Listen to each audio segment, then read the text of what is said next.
శోధన అధికమైన సోమశిలక సాగి వెళ్ళెదను.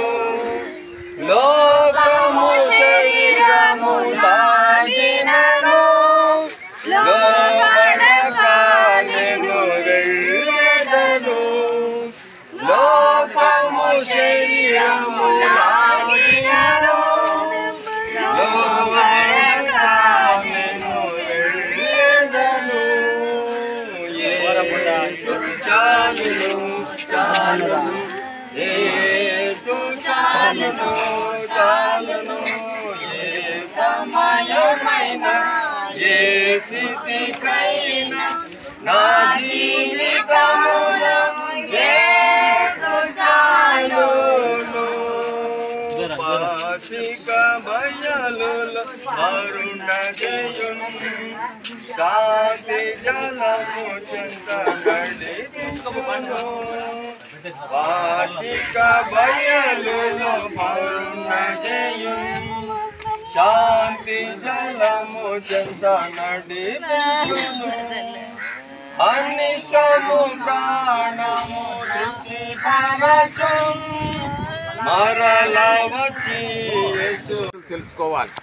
ఆ విలువలను తెలుసుకున్నప్పుడు ఆ విలువలలో మనిషి ఎదుగుపడుతూ విలువలలో విలువతోటి మనిషి ఆయన దగ్గరికి చేరటానికి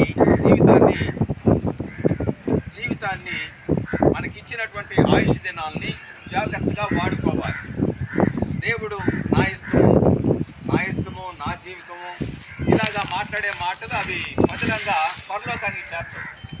దేవుని చేతుల్లోని మన యొక్క జీవితాన్ని ఎప్పుడైతే అప్పగించుకుంటామో అప్పుడు భూలోకంలో గడిపినంతకాలం ఒక మంచి సమాధానకరమైనటువంటి బ్రతుకు జీవితము, ఇంకా జీవితంలో కలిగినటువంటి వ్యవస్థలోనికి అలాంటి ప్రశాంతకరమైనటువంటి అనుభవాన్ని అంతమాత్రమే కాదు, ఇలాగా లోకం వైపు మొగ్గకుండా లోకంలో ఉన్నటువంటి అందరిలో లోకంలో ఉన్నటువంటి పరిస్థితుల్లో లోకంలో ఉన్నటువంటి పోరాటాలను జయించడానికి మనం బలహీనలం.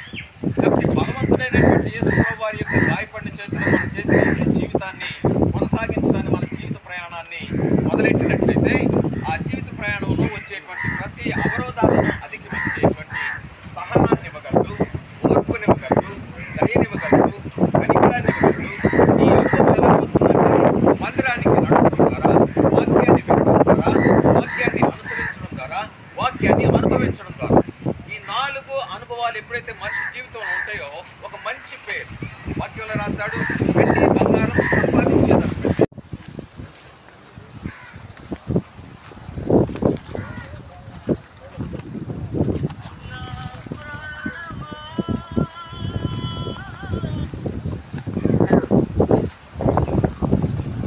ఎలా పడవు